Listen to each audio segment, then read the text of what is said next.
mau ngomong apa di otak kalian, tapi pas mulut kalian membuka gitu, kayak yang keluar tuh beda sama yang ingin kalian omongin. Gue pernah, tapi yang paling gue inget tuh adalah kejadian ini. Jadi pulang sekolah, ini gue kan naik angkot nih. Ini SMP nih, antara kelas 8 atau kelas 9 gitu. Pokoknya gue pulang naik angkot. Terus di dalam angkot tuh posisinya cuma ada 2 orang, gue sama mbak-mbak 1 orang. Tuh posisi angkot sepi ya kan, kayak cocok banget untuk menghayal. Udah mana gue duduknya tuh deket jendela posisinya. Dan lo pernah gak sih kayak berakting seakan-akan lo tuh pemeran utama dalam sebuah film, kayak semua orang tuh terfokus pada lo chill dengan kegiatan lo sendiri gitu. Please bilang pernah, karena kayaknya nggak mungkin cuma gue doang. Jadi disitu gue berakting seakan-akan gue pemeran utama dalam film. Gue duduk di pojok dekat jendela, terus gue melihat keluar jendela sambil melihat pemandangan, terus bersenandung kayak anjrit.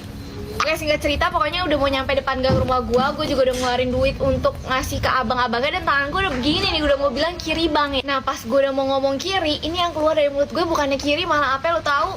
Assalamualaikum bang. Lo tau gak sih kayak mulut kan kadang suka emang typo gitu kan, mau ngomong apa tapi ngomongnya apa gitu. Tapi kayak dari kiri ke assalamualaikum kan jauh. Kayaknya untungnya tuh cuma mbak-mbak yang samping gue ini yang mendengar gitu. Abang-abang supirnya tidak mendengar, mungkin karena memang kan itu gang rumah gue tuh habis rel kereta dulunya kan sebelum ada flyover. Jadi mungkin banyak kendaraan yang lewat, jadi kayak berisik, jadi suara assalamualaikum gue tuh tidak terdengar. Gue kalau kedengaran udah gak tau lagi deh. Gue udah berasa bukan mau turun, tapi kayak pengamen yang baru datang gitu, kayak assalamualaikum bapak-bapak, ibu-ibu, mohon maaf mengganggu waktunya sebentar.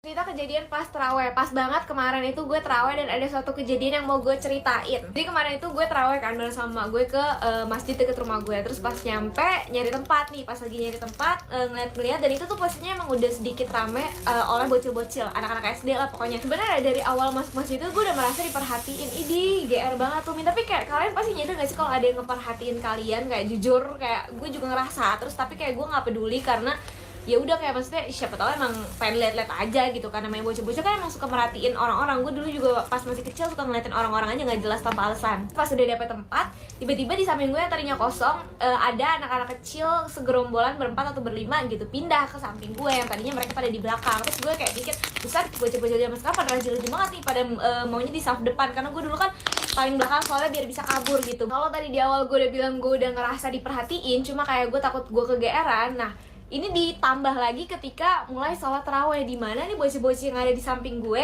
sama di depan gue, mereka tuh bisik-bisik, abis itu mereka nengok ke belakang ganti-gantian, abis itu ngomong bisik-bisik lagi. Gimana lo nggak berasa lo yang diomongin? Singkat cerita akhirnya udah mulai sholat taraweh dan mereka nih bawa handphone, dan ada beberapa di antara mereka yang kayak ada yang sholat, abis itu pas rakaat berikutnya mereka nggak sholat. Mereka tuh selfie pas ini lagi sholat taraweh nih, lu bayangin, gue jadi kagak khusyuk gitu, kayak mereka selfie tapi ini tuh setengah layar tuh dikenain ke gue karena gue posisinya ada di belakang mereka.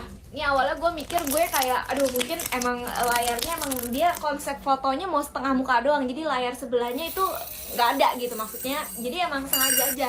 Cuma kayak ini udah beberapa kali gitu, dan kayak abis mereka foto ada guanya nih di sini kan ke foto, abis itu kayak selesai terawih nih mereka langsung ngomong ke temen ini kayak ketawa-tawa gitu, kayak kan gue jadi itu muka gue kayaknya komuk apa bagaimana nih, santai aja gitu, kalau mau foto mah ngomong, agak dimintain bayaran kok gitu, jangan foto diem-diem gitu kan. Jadi kayak udah pertama saat gue jadi nggak khusyuk, kedua itu muka aib banget gue yakin. Cuma kalau ada pikirannya mah 10.000 gitu buat gue beli somai. Coba siapa yang pernah cobain permen coklat ini? Ya ini tuh permen coklat tapi bentukannya kayak watak lu semua. Apaan tuh? Batu.